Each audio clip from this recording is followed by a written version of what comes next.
This is a data management training video for the Opera trial. It's intended for viewing by people with the following roles: principal investigator, another medical professional, a research nurse, a data manager, a trial coordinator, or a research associate.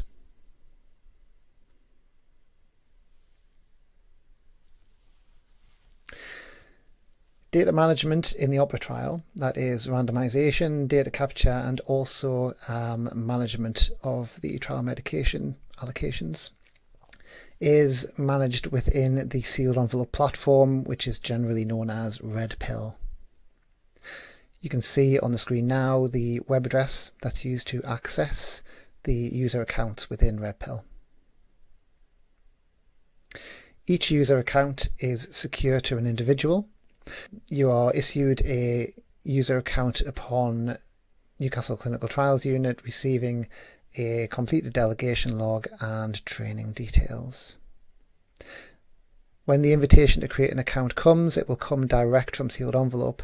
This can occasionally go to junk or spam folders, so if you are expecting an invitation to a role within the system and you don't receive one, please first of all check your junk folders before contacting Newcastle Clinical Trials Unit.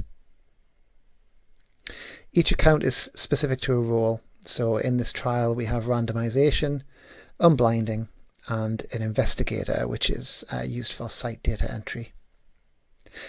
You will only need one username and one password to access the system, but in order to perform the functions of each individual role, you will need to log out of one role and log back in as the other. Please don't share your login details. This would be a violation of GCP. In addition to this training video, other training support is available, additional training support for new staff members on request. A test, randomization, or unblinding or data entry must be performed by the users to gain access to the live database. So first of all, you will be given access to a training database and you will perform a brief test based upon the role that you perform within the system. Once Newcastle Clinical Trials Unit has received evidence of that test, you will then be sent an invitation to join the live database. Additional support is available through the Comprehensive Opera User Guide, which is a separate document, a PDF document. And there is also a generic help function within the RedPill system itself, which is accessed from the main menu at the top of the browser screen. The contacts for data management within Newcastle Clinical Trial Unit are the data managers. So for this trial, that is currently Chris Wheatman and Rebecca Summerly-Wafer. Please initially contact the team via the Opera trial team inbox, which is opera@newcastle.ac.uk. If you have an issue which is technical and you require a more immediate response, you can also contact the database support mailbox for issues such as unable to log in or error messages or something technical in nature, and that address is nctu.database.support@ncl.ac.uk.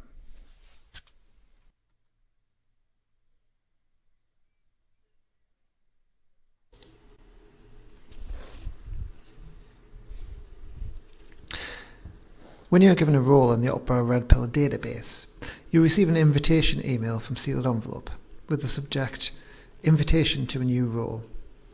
There's an example on the screen. From the moment you receive the email, you'll have 2 weeks to set up your account and accept the invitation to your role. After 2 weeks, you'll need to contact Newcastle Clinical Trials Unit in order to have the invitation resent.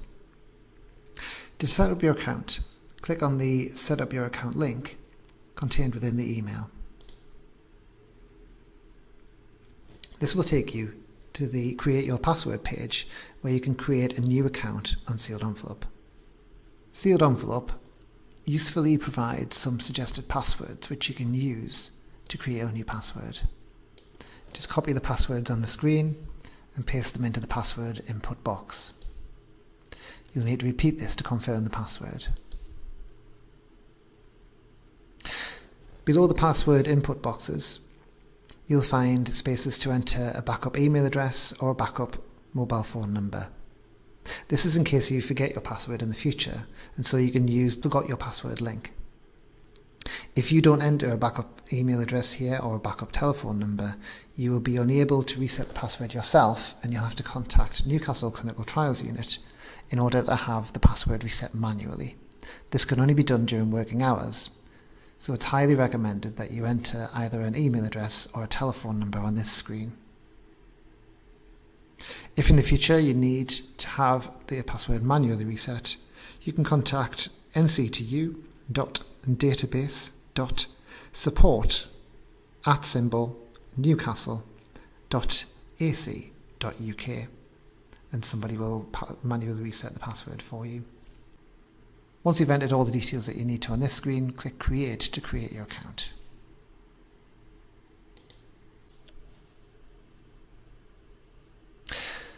The first screen you will see is an invitation to a new role. This is likely to be the new role that invited you to create the account in the first place.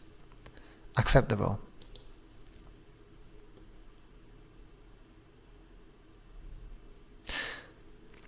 You're then taken to the home page. This is the page that you'll see in the future when you log into the database. If you have other trials in RedPill, they'll be displayed here, along with all of the roles that you have for each trial, and whether they are in a test system or in a live system. In this case, we only have one role, Investigator, on the Opera trial. To log into your role, you just click onto the Access with Role button.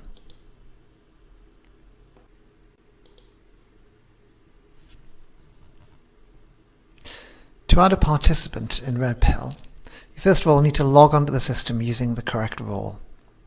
For the purposes of this demonstration, we are using a test user called Freya McDonald.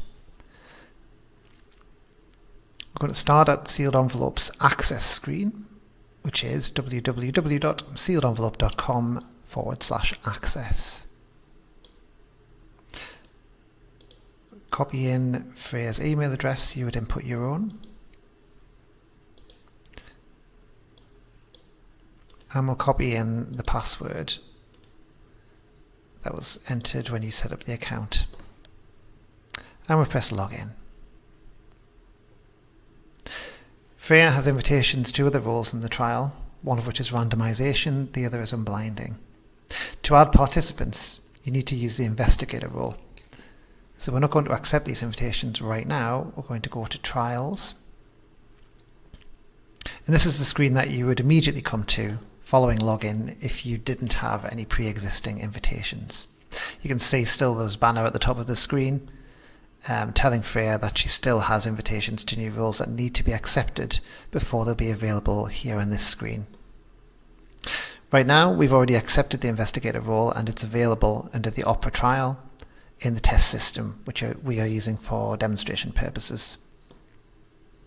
It's on this screen that you could also disable notifications. If you're receiving emails, unwanted emails for the trial that you wish to disable, you just need to click on the Disable Notifications for this role button. And then the symbol will be crossed out, showing that the notifications have been cancelled. You should only disable notifications if you're not receiving important notifications such as randomization or unblinding, because taking this action will disable all notifications without any distinction as to which ones are sent and which ones are not. So we're going to re-enable them for that purpose. To access the role, you can see there's a button that says Access with Role, Investigator, and then it'll name the site. So we're going to click on that button. So we've now accessed as the test user Freya McDonald, as indicated in the top banner. And we can see the home screen for the Opera trial that an investigator role sees. And one of the options in the top menu bar is Add a Participant. So we're going to click on that. And this takes us through to the screening log form, which is where all participants begin. In order to add a participant, we have to enter the mandatory information. Mandatory information is usually indicated by an asterisk at the end of the question. As we can see, after participant ID, there is an asterisk there. For the OPERA trial, the format of the participant ID are 3 letters followed by 3 numbers. The 3 letters indicate the site ID, which in this case is LON, and the 3 numbers indicate the chronological number that was assigned to the participant when they were screened by the site. So we'll try and go for a number that hasn't been used before. We'll go for 777. But normally this would start with 001, then go to 002, 003, etc.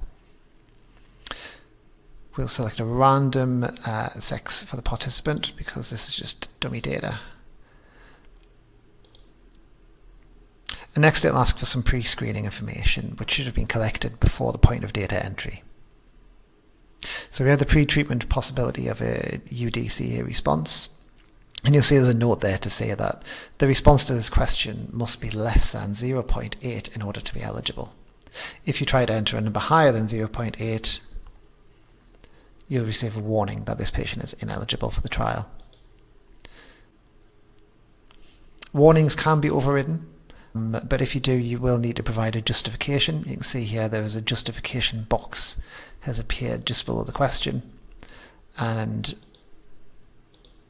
if you want to go ahead and register this patient and enter a number higher than 0.8, you have to type a reason here, and then it'll allow you to save the form. If a question is mandatory, i.e. it has the asterisk after the question, and you do not enter a justification, the system will not allow you to save the form.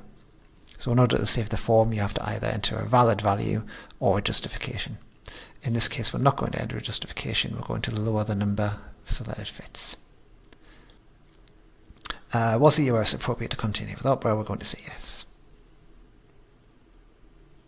Was the patient referred? So if we say yes, the patient was referred, we have some branching logic in here that says it opens up a comment box which asks for the referral site name.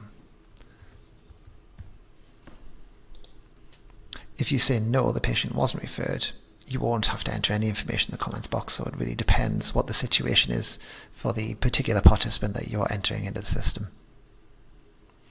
The next section is called Proceed with OPERA, so it's a very straightforward question. Did the participant proceed to attend a screening visit? If you were to say no again, we have some branching logic. So you have a drop-down box to choose a reason why the participant didn't proceed, and if you can't find a reason, you can click Other, and then that goes to the next level, which will allow a free text box for you to enter a reason of your own. In the case of this test participant, we're just going to say yes, to keep it simple. So we will now be able to save the form. As I said before, if this number was too high, and the patient isn't eligible, and we try to save the form, it wouldn't let us. It would just keep redirecting us back to that justification box. So we'll correct that, save the form, and the participant has been added.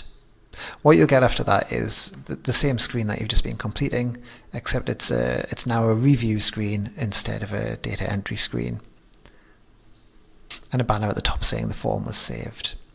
If you have any edits to do, there is an edit link there directly below the banner that says edit. If you were to click on that, you could go back and change some of this information if you needed to. And you'll also have to give a reason for the edit for the benefit of the audit trail.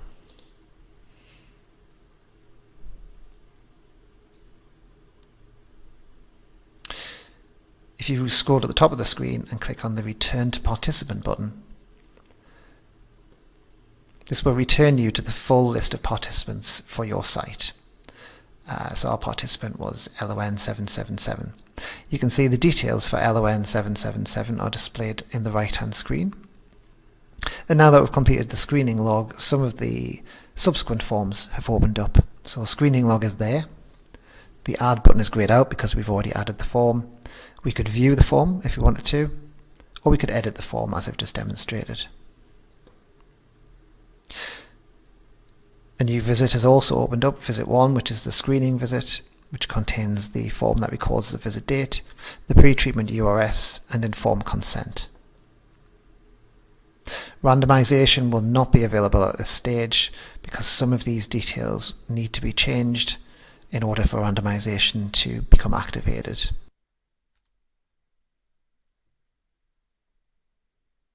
To randomize a participant, once a participant has been added to the database by an investigator role, a few pieces of information need to be entered first in order to indicate that the participant is eligible before proceeding to randomization. The screening log should have already been completed as part of the Add a New Participant process. The next visit to open up is a screening visit, and there are 3 forms: visit date, pre-treatment URS, and informed consent.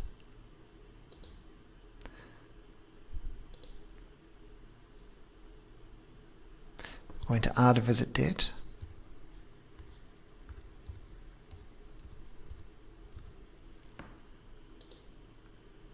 And give an indication of whether blood samples were taken on the day of the screening visit. If we say no, it will request the actual date that the blood samples were taken and a reason why any bloods were not taken at the screening visit. So for simplicity, we're just going to say yes and save the form.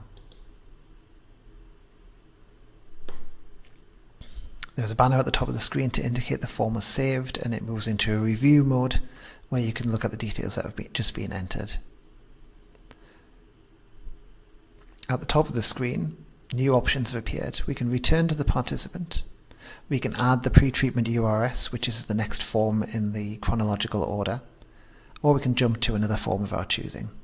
So we'll go straight to the next form, which is the pre-treatment URS. This form has been viewed before and some data has been entered.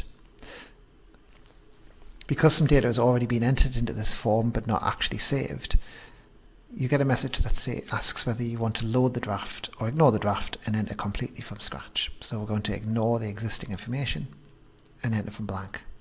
Any information that was previously entered into this form has now been deleted. So we're going to enter a date for the pre-treatment URS. And we're also going to enter, for the sake of demonstration, some completely false information.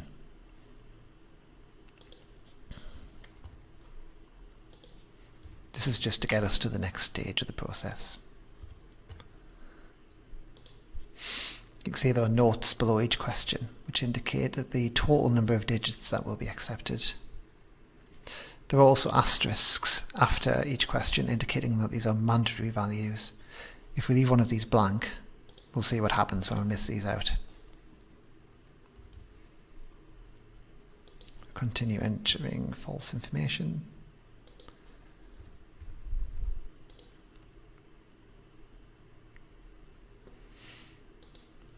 So now we need a number for the interval, which is 2 decimal places. So we'll go for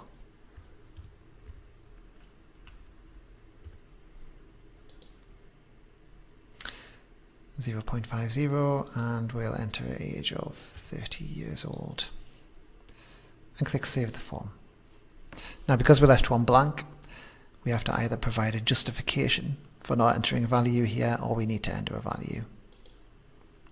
We'll enter a justification. There are some preset values along the bottom. If you click on one, for example, not done, it will then pre-populate the answer in the question. But if you ever have to do this in the live trial, it is helpful if you could enter as much information as possible about reasons why tests aren't done, and it saves a lot of queries and a lot of work later on.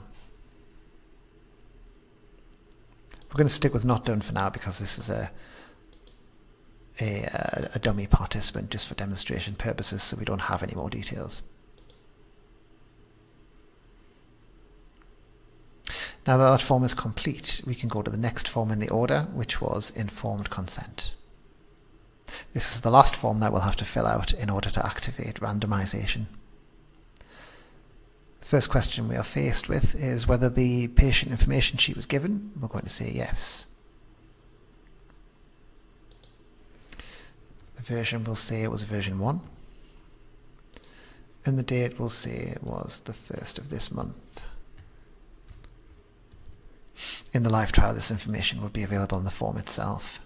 but this is just false information for demonstration purposes. So the next question, is the full date the PIS was given known? So it's whether you know the days, the months and the years, or whether you just know the month. So we're going to say we know the full date. And we're going to say it was yesterday. Did the patient consent? If you say no, you'll be asked to give reasons and you won't be allowed to proceed to say that the patient was eligible. So we're going to say yes. We're going to say the date of written consent was the day after they were given the PIS.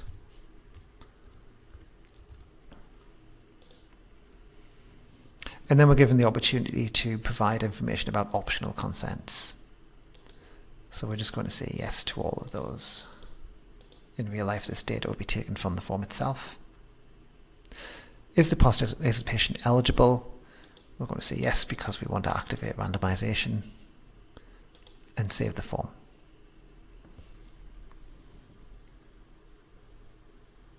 So that has opened up more forms which are now listed. But we're not going to go through to complete those forms at this stage. The test user that we're using is called Freya McDonald. She's currently logged in as an investigator. You can't randomize using an investigator role, so Freya needs to switch roles in order to randomize the participant. So we're going to go to trials rather than log out.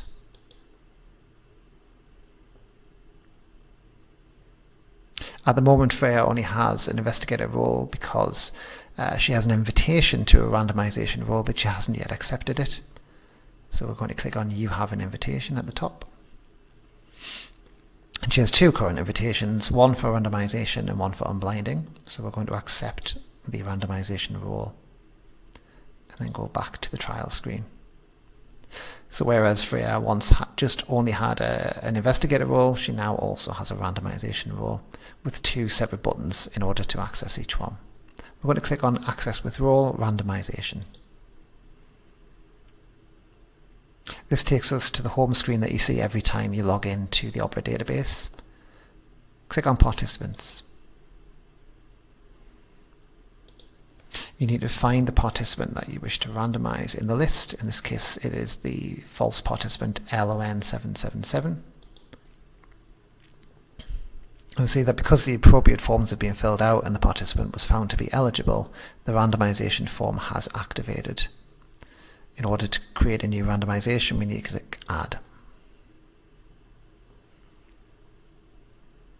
There's an indication at the top of the form that completing this form will randomize the participant and it will allocate kits of trial medication to this participant.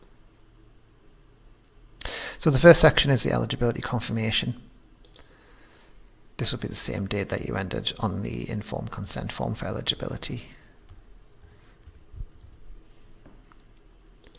The name of the person you would have in real life. We're just going to write test for the purposes of this demonstration. We're going to confirm the person who is confirming eligibility is delegated to do so. We're going to say yes. Then we need to mark for each inclusion criteria that the participant was eligible. So we're going to say yes for the inclusion and no for the exclusion. And then click randomize.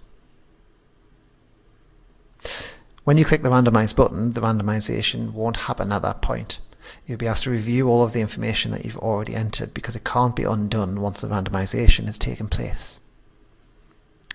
Review the information and then re-enter your password, which is going to be Freya's password for this demonstration.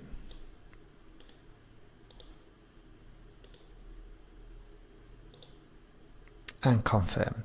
When you click the confirm button, as long as all the information is correct, the randomization will take place and the kits will be allocated.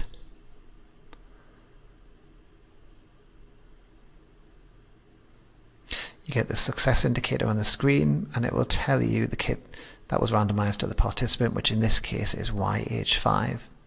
These are the codes that are used to write on prescriptions to request the kit for the participant.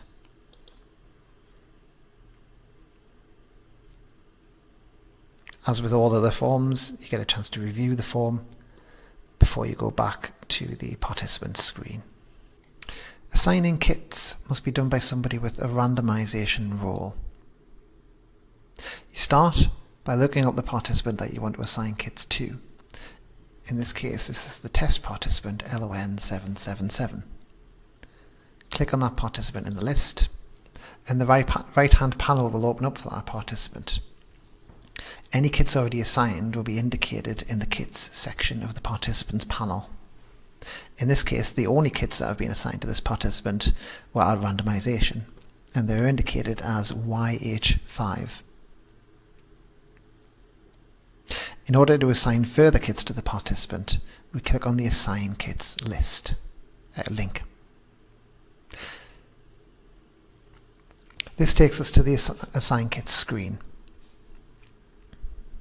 In this trial, the one kit is dispensed at randomization, but then at visit 4, when the participant requires more kits, we have to enter the dose that the participant requires, and then the system will indicate how many kits should be given. It will be 2 kits for 5 milligrams, 2 kit codes. It will be 3 kit codes for 10 milligrams. So we choose the visit. We have a choice between visit 4 or ad hoc. Ad hoc is an emergency dispensing functionality and should only be used if absolutely necessary. So in most cases, we will choose visit 4, which is the next dispensing after randomization. The next question that appears requests the dose that the participant will be receiving, which will either be 5 milligrams or 10 milligrams. After that is indicated, all we need to do is enter the password and press the confirm button to continue. In this case, we are using a test user, so this will be the test user Freya McDonald, and it'll be her password. In real life, of course, it will be your own. And confirm.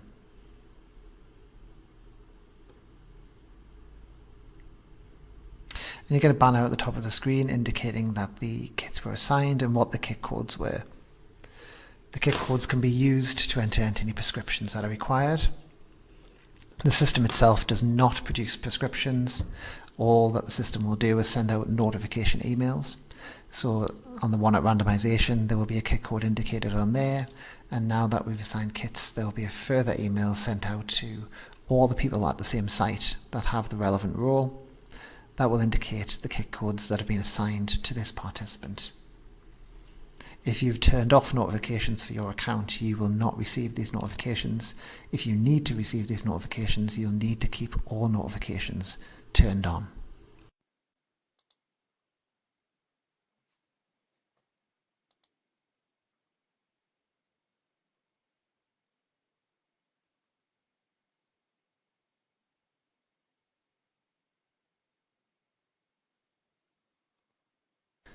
To unblind a participant, the user must be logged in on the unblinding role. The test user that we're using for this demonstration is called Freya McDonald. Freya McDonald is currently logged in the randomization role, so therefore you need to switch roles to unblinding in order to unblind a participant. This can be achieved by logging out and logging back in again, but the quicker way is to click on Trials and go back to the trial screen that you see when you log into the system. At the moment, the only roles we can see for Freya are Investigator and Randomization. This is because Freya has been invited to an unblinding role but has not yet accepted it. At the top of the screen there's a banner that says you have an invitation. You click on that link and all of the open invitations will appear. There is the invitation for the unblinding role, so we click Accept. Now Freya has 3 roles, one of them is unblinding, so we click on Access with Role, Unblinding. This takes you to the home screen for the trial. In order to unblind a participant, you first need to find a participant. So click on the Participants link in the top menu. This will list all of the participants at the particular site. If there are a lot, you can search, or you can just click on them in the list. We're going to search for the participant LON777. There they are on the list, so we have to click on them in order to reveal the participants panel on the right. Under the unblinding section, it indicates this participant has not yet been unblinded, so we click on the link directly above that says unblind next to the eye symbol.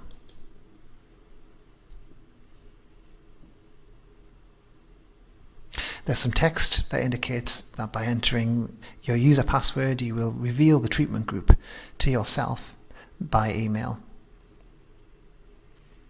You must give a reason for the unblinding. This is a mandatory field. We're just going to write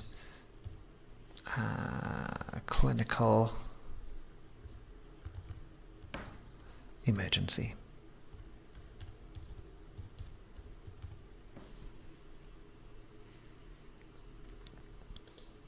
Then we're going to enter the user password, which in this case is the test user's password, which is Freya's password.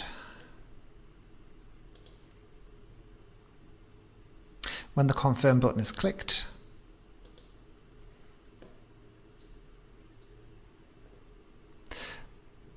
the participant has been unblinded, indicated by a banner at the top of the screen. The details of the participant's allocation will not be shown on the screen. It will only be shown in the email that is sent to the user who processed the unblinding.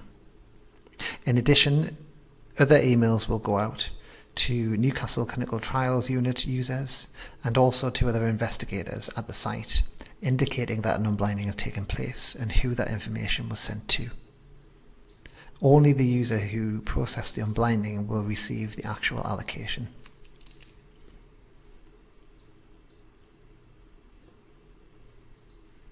In order to receive these notifications, you should ensure that notifications are turned on.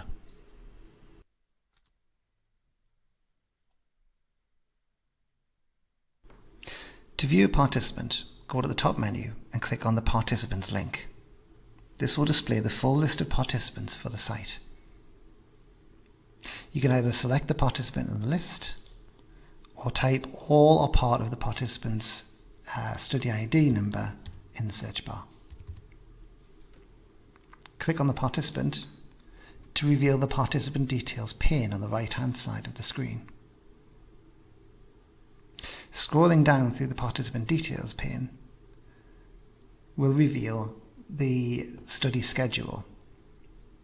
Each visit is shown with an arrow symbol, and below each arrow symbol is a list of forms for that visit. Each visit has a due date. This is calculated from the date of the baseline visit. Any overdue visits will be highlighted in red. Any visits that are not yet due will be shown in black. The due date for each visit is calculated to be the last possible date of the visit. For example, visit 5, end of therapy, is 26 weeks plus 1 week from the date of the baseline visit.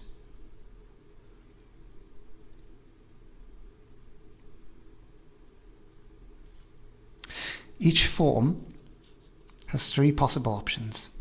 You can add, view, or edit. Once a form has been added, it cannot be re-added. For example, the visit date for this participant has already been added and is greyed out and no longer clickable. If the visit date form needs to be altered, we would use the edit link to go back to the form and change what we need to change. If you use the edit link, you will always be presented with reason for edit at the end. This is a mandatory field for which you must list the reason for making the edit for the audit trail.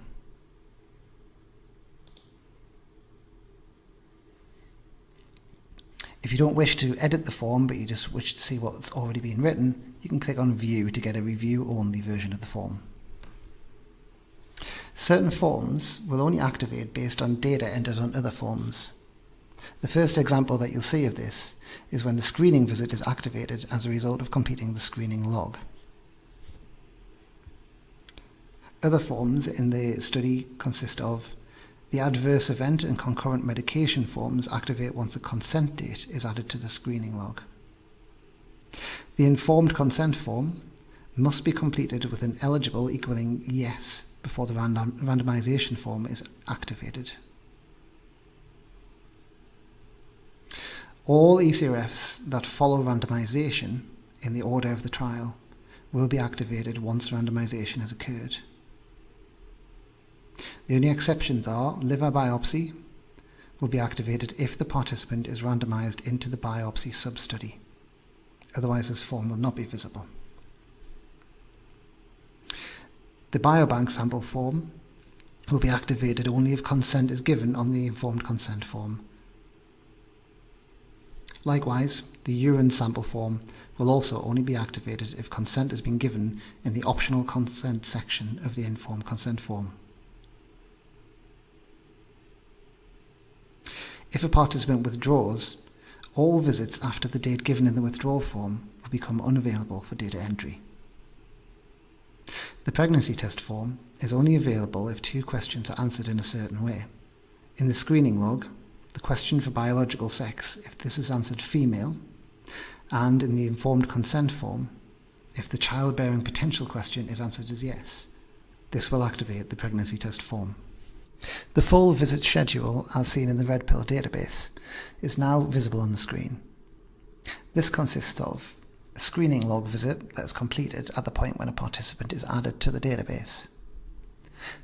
Visit 1, which consists of the screening visit prior to randomization. Certain forms in this visit must be completed in order to activate randomization. The randomization form belongs to its own visit called randomization. Once randomization has been completed, visit 2, 3, 4, 5, and 6 will all become available. The resolution phone call visit will also become available, as well as the additional visit, which contains forms that are not relevant to specific visits, such as dose modifications, adverse events, concomitant medications, discontinuation or withdrawal of treatment, liver biopsy withdrawal, study completion.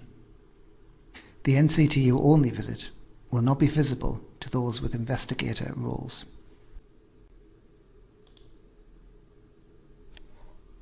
Once data entry is commenced, RedPill would automatically begin saving a draft of the data that has been entered.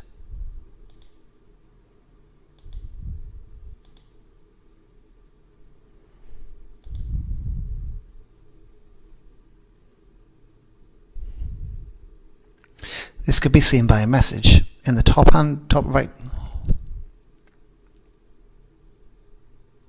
Once data entry has commenced, RedPill will automatically and periodically save a draft of the data that's been entered so far. This can be seen by a message in the top right-hand corner of the form, which indicates draft saved. If the user navigates away from this form and returns at a later date,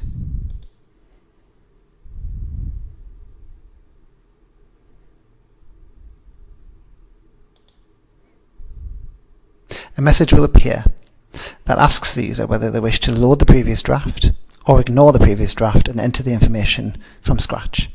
If you choose to ignore the previous draft, the draft will be completely deleted and will be irretrievable.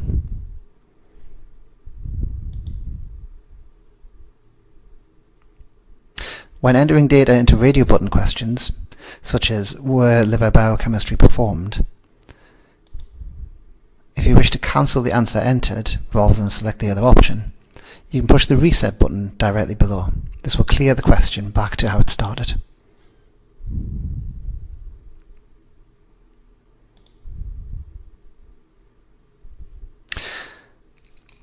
Mandatory questions are usually indicated by an asterisk after the question.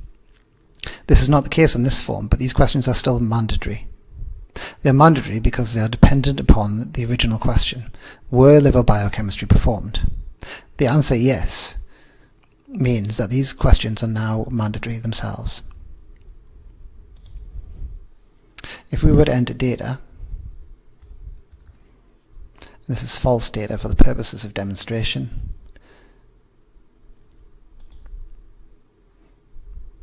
and miss one out.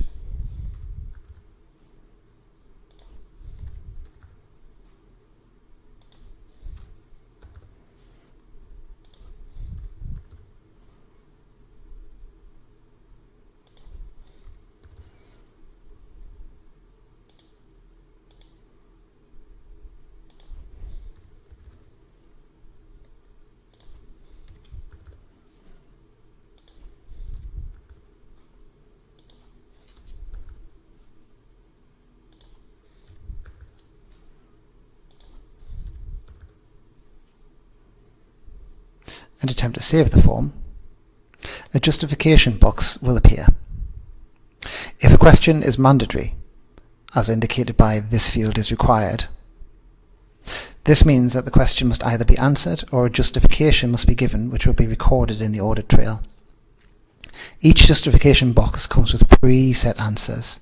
You don't have to use these answers. You can enter your own text, and in fact this is encouraged for most questions in order to provide as much detail as possible and discourage the possibility of future queries on the data. For the purposes of demonstration, we'll use one of the preset answers, "not done," as this is not a real participant, so we don't have any of their data to provide. Now if we click Save Form, the form will be accepted. A banner appears across the top of the screen, which indicates this form was saved. When a form is draft, it is not considered complete. When all mandatory questions have been answered and the form is saved and this banner has appeared, the form is considered completed by the database and will no longer appear overdue.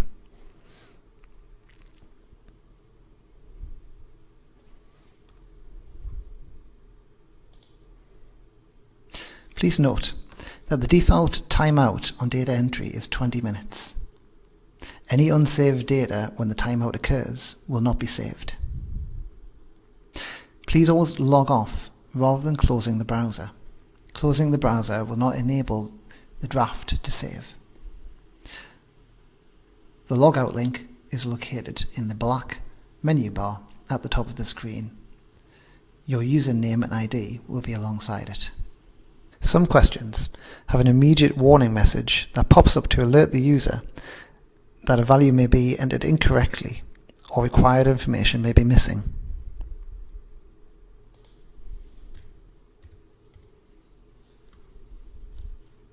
The user must cancel the message in order to continue with data entry. Please also ensure that you review the data that's been entered in order to prevent future queries being raised on the ECRF. Some forms have repeating sections which allow the same data to be entered again and again. In this example, we're looking at the clinical review form, the medical history relevant to PPC section. If a section repeats, it will have a button that leads to a subform.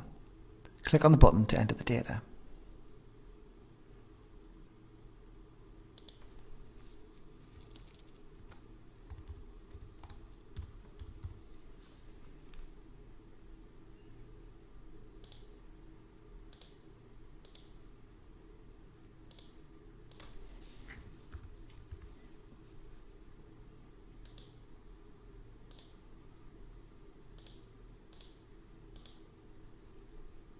Once all the mandatory questions have been answered, you can either add the record and return back to the previous form or back to the original screen, or you can go straight on, save the record and add another one immediately.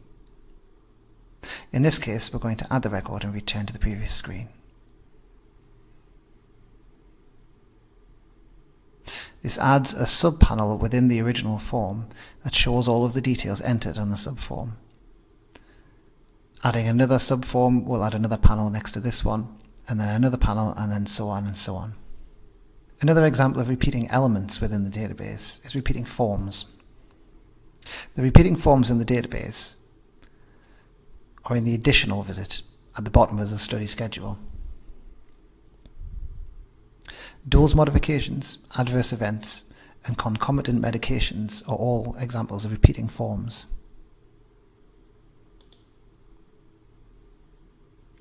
Clicking on the Add a Record link, shown here at the bottom of the screen, will again reveal a subform. Once all questions have been answered, the information will be added to a table as a row, which can then be viewed or edited as shown by the links at the end of each row. Adding another record will add another row, and so on. If the participant wishes to discontinue or withdraw treatment, please indicate this by completing the relevant form in the additional visit of the study schedule. If the participant is part of the liver biopsy sub-study and wishes to withdraw, please also indicate this by completing the liver biopsy withdrawal form in the additional visit. In all cases, Please complete the study completion form in order to indicate that the participant has reached the end of the trial or withdrawn from the trial. Queries will be raised by the Newcastle Clinical Trials Unit trial team for missing data or discrepancies in the data, as well as automatically generated queries on certain questions. There are a number of ways to locate queries within the database. One method is to scroll through the list of participants and look for the amber question mark alongside the participant's line in the list of participants. If you click on the participant, this will open the participant details screen. Scrolling down the participant details screen, you'll see there's a section devoted to queries for this particular participant. Each query can be clicked on and viewed and responded to. Scrolling further down the participant details screen, the query symbol appears next to each form on which queries are being raised. Viewing the form will open a form with a query section at the top. Again, the query can be clicked on and viewed at this point. There will be a description of the query at the top of the screen, as well as a space below to respond to the query. Scrolling down further will reveal the form on which the query was originally raised. Please amend the data if required and respond to the query. Not all queries will require data to be amended. Responding to a query will remove it from the site queue and put it back in the queue for the data monitor, which will likely be a person in Newcastle Clinical Trials Unit. If the data is consistent when the response is received, the query will be closed. If not, the query will be re-raised and will appear back in the queue for the site user. One other method of locating queries is to go to the top menu bar and click on the Queries link. This will give a full link of all queries for all participants at the site and can be searched using the search box at the top. Clicking on a query in the list will open a query panel. Clicking on Edit Query will take you to the screen that has just been viewed previously. Clicking on View Participant will take you back to the participant list and will automatically open the participant details screen so the query section can be viewed. Date information can be directly typed into a date field.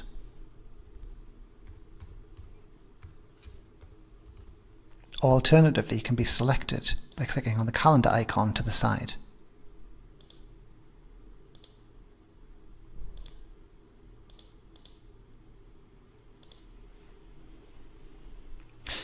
In some cases, as in the screening log form, clinical review form, adverse event form and the concomitant medication form, partial dates are accepted where full date might not be known. If this is the case, it will be preceded by a question such as, is the full date known? Selecting No will open the partial date fields. Select month and then indicate year. Please do not leave blank fields. Blank fields on mandatory questions will require either the entry of the data or the entry of a justification in order to save the form. If the data of an entire visit is missing, this can be marked in the database by going to the visit schedule, finding the visit. Directly underneath there is a link that says Mark as Data Missing. Click on this link. Answer the question, is data missing for this visit? Yes. Give the details of why the visit data was not collected. Click Save.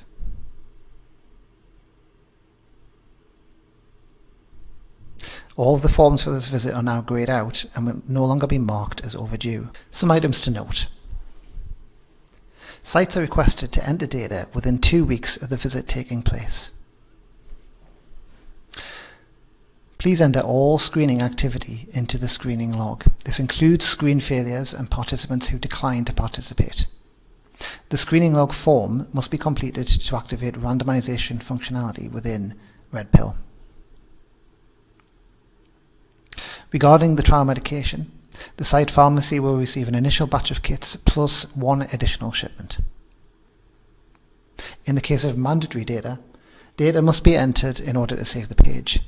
Otherwise, it will be saved as a draft and can be entered at a later date.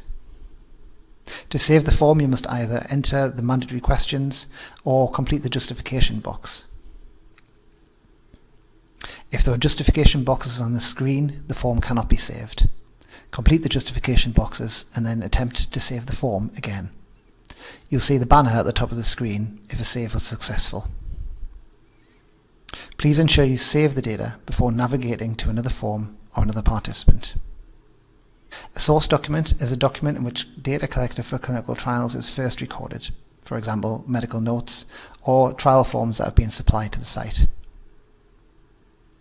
As part of the site initiation process, a source data agreement will have been completed. All source documentation is to be retained for 5 years. If you have any further questions, you can direct these to the Opera trial mailbox, opera@newcastle.ac.uk.